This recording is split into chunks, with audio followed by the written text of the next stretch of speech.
In this video, I'm going to show you how to apply number formats to cells in Microsoft Excel 2016.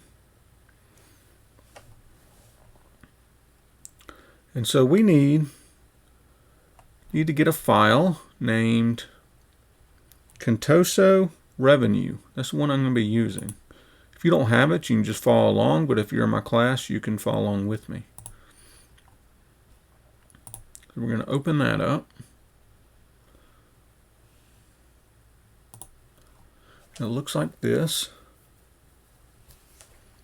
And here's the thing about Microsoft Excel. If you open something that's downloaded from the internet, like I typically do, you're going to have to enable editing. It's just trying to keep you safe, keep your computer from being corrupt or corrupted. I'm going to zoom in a little bit so you can see what I'm doing. So we want to make sure sheet 1 is the active sheet. We have 2 sheets in this workbook, so sheet 1 should be active. So we're going to select the range B4 to D8. So B4, which is one of our numbers, to D8, which is the last row of numbers. So this is our cell range. We want to select that. We're going to go up to the Home tab. On the Home tab, in the Numbers group, which is over here on the right of the alignment group, open the Number Format menu. So the Number Format menu is this. So we're going to select the arrow. We're going to have a little drop-down menu. Select Currency. So we're going to click on Currency. So currency is going to give us dollar signs. Currency is going to give us 2 decimal points after our whole number. So then, with these still selected, we're going to choose to decrease the decimal button. So one of these buttons right here in our number group, one is decrease and one's increase. This is increase. This one's going to be decrease. So we're going to click that. We're going to click it twice so that we don't see the zeros on the end.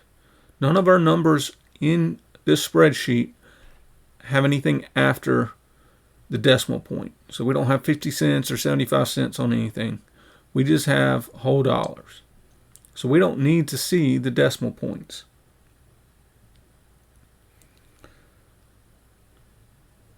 Now, we're going to select B4 to D8. So we should still have that open, still selected. And we're going to select accounting. So up here, we're going to go, we did have currency. Now we're going to do accounting. It looks similar to how currency was looking.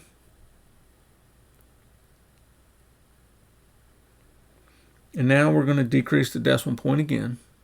So we're just doing this to demonstrate how this works.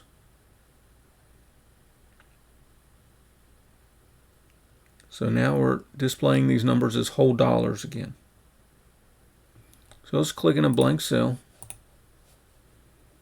And we're going to go to sheet 2. Let me zoom in on this one so you can see what we're doing. So we're going to select on this sheet, we're going to select B6 to B11. B6 to B11. In the number group, again, up here in the number group, we're going to click the comma style button. So this is the comma style here. If you notice, we have commas in our numbers. So comma style.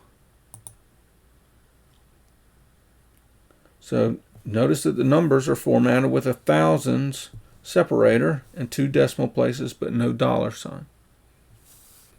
With the same B6 through B11 selected, in the numbers group, click accounting number. Well, we should have that already.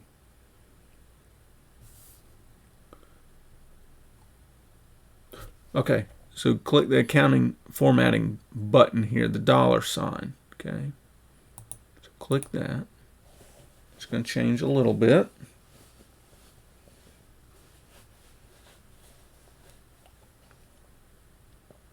Then we're going to decrease the indent. So we're only got whole numbers again.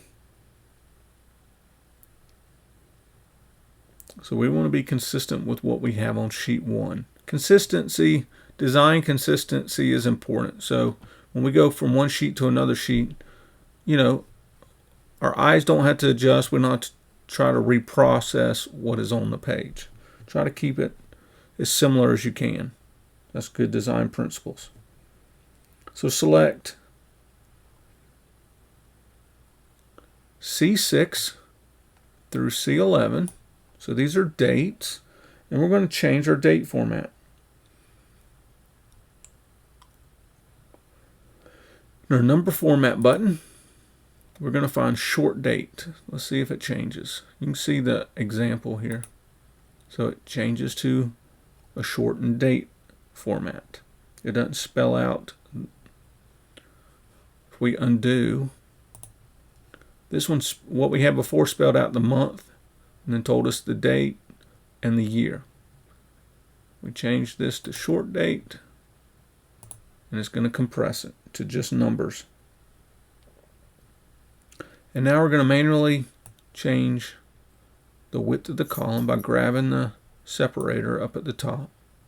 We're going to squish it in until we don't need to keep squishing it too bad, because we'll end up with what y'all call hashtags, okay, on some of our dates. Let's expand it a little bit more. And there we go.